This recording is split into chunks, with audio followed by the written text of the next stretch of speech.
अस्सलाम वालेकुम बच्चों, मैं रिजवाना, जैसा कि आप जानते हैं, लेकिन फिर से आपको इंट्रोडक्शन दे रही हूँ अपना। आज हम अफसाना पढ़ेंगे जिसमें पहला चैप्टर हमारा अफसाना में क्या आता है, भोला।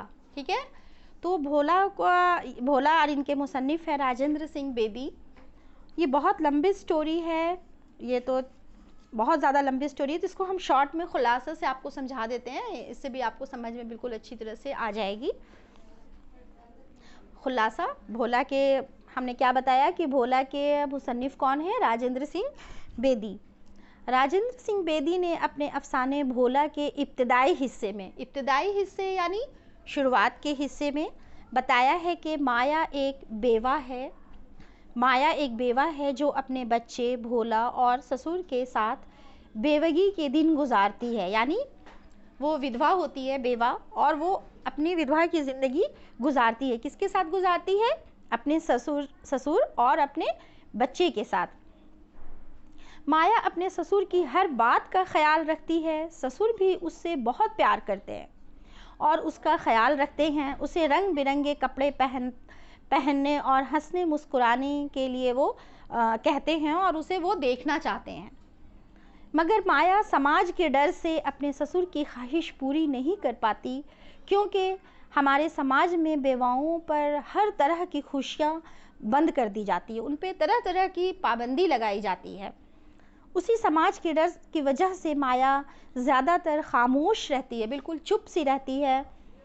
भोला उसी बेवा माँ का एक मासूम सा प्यारा सा बच्चा है जो अपनी माँ और अपने दादा की आँखों का तारा है।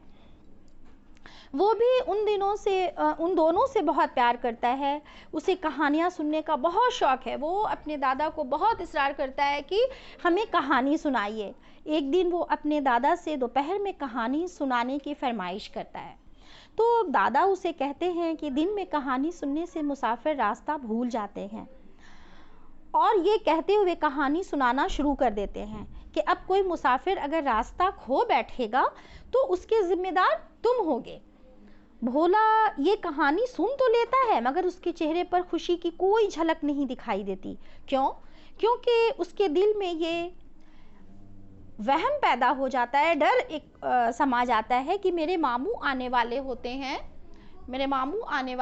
हैं और कहीं वो रास्ता ना भूल जाएं, क्योंकि वो कहानियों का बहुत शौकीन है और बहुत खुश होता है कहानी सुनकर। लेकिन उस दिन वो खुश क्यों नहीं था?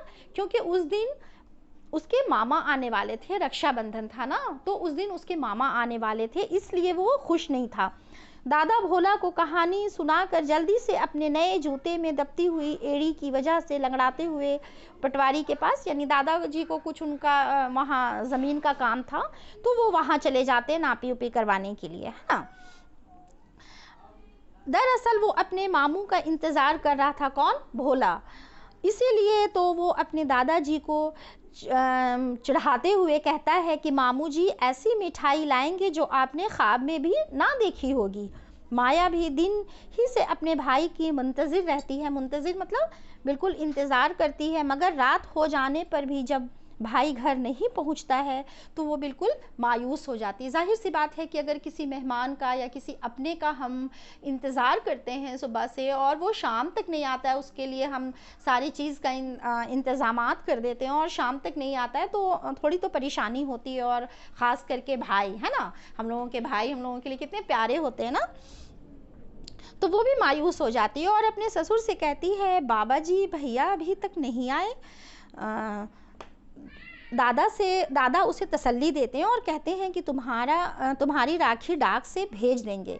माया यह सुनकर खामोश हो जाती है और सबके खाने का इंतज़ाम करती है, क्योंकि रात हो चुकी होती है ना, तो फिर रात में खाने का इंतज़ाम होता है।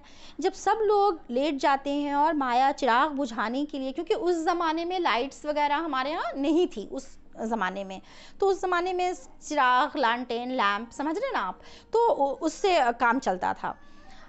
तो वो दादाजी से ये कहकर उसे चिराग बुझाने से रोक देती है कि आजकल बहुत से ऐसे लोग आसपास घूम रहे हैं जो बच्चों को उठा ले जाते हैं, इसलिए दिए जलने रहने दीजिए। है ना, बहुत सारे चोर उचक्के होते हैं, बड़ा बड़ा गांव में घर होता है, तो अगर अंधेरा रहेगा तो घर में घुस के कुछ भी बच्चे को चुरा कर ले जाएंगे। उस टाइम ये वारदात बहुत चली थी, इसलिए माया अपने ससुर जी से कहती है कि लाइट जलने दीजिए, यानी वो चिराग जलने दीजिए। रास्ता में जब माया की रात में जब माया की आंख खुलती है और भोला को नहीं देख पाती, तो वो दीवानों की तरह चीखने चिल्लाने लगती है और अपने बाल भी खुद नोचने लगती है और फिर बेहोश हो जाती है। दादा भी परेशान हो उठते हैं और गुस्से में उन्होंने ज़िंदगी में पहली बार ईश्वर को, अपने खुदा को भी बुरा भला कह दिया।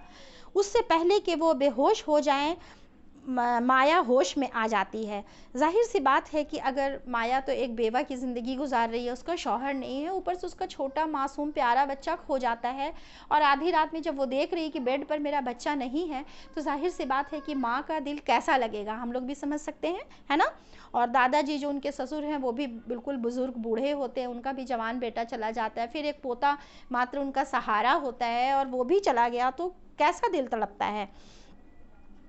जब दादाजी को इत्मीनान हुआ और उन्होंने आधी रात को एक आदमी को रिपोर्ट लिखवाने के लिए थाने भिजवाए, जो गांव से 10 मील दूर था, तो अभी कुछ ही देर गुजरी थी कि अचानक दरवाज़ा खुला और मामू जी ने बताया कि वो अंधेरे में सचमुच रास्ता भूल गए थे। दरवाज़ा खुलता है और अचानक से भोला अपने मामू की गोद में बैठा बड़ी शान से घर में दाखिल होता है। मामू के सर पर मिठाई की टोकरी होती है और एक हाथ में लालटेन होता है।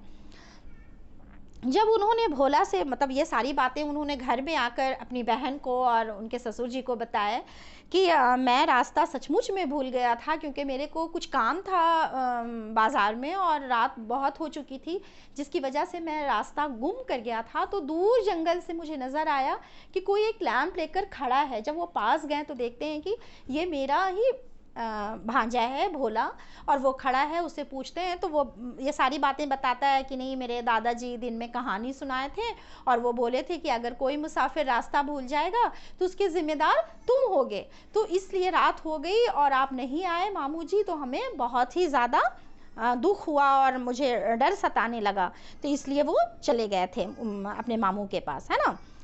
तो आज उसने दादा से दिन में कहानी भी सुन ली। कहानी सुनाते हुए दादा ने कहा था कि दिन में कहानी सुनने से मुसाफिर रास्ता भूल जाते हैं। जब आपको आने में देर हुई तो मैं डर गया, मतलब वही चीज़ वो अपने मामा को बोलने लगा था, इसलिए चिराग लेकर यहाँ चला आया। चलिए, ये आज चैप्टर कंप्लीट हो गई, आपकी फर्स्ट चैप्टर भोला, जिसके मुसन्निफ़ है राजेंद्र सिंह बेदी। और अब मैं आपको इसका क्वेश्चन आंसर, सवाल जवाब नेक्स्ट क्लास में बताऊंगी और पूछूंगी आपसे। ये स्टोरी आपको याद रखनी है, ठीक है। ओके, अल्लाह हाफिज़।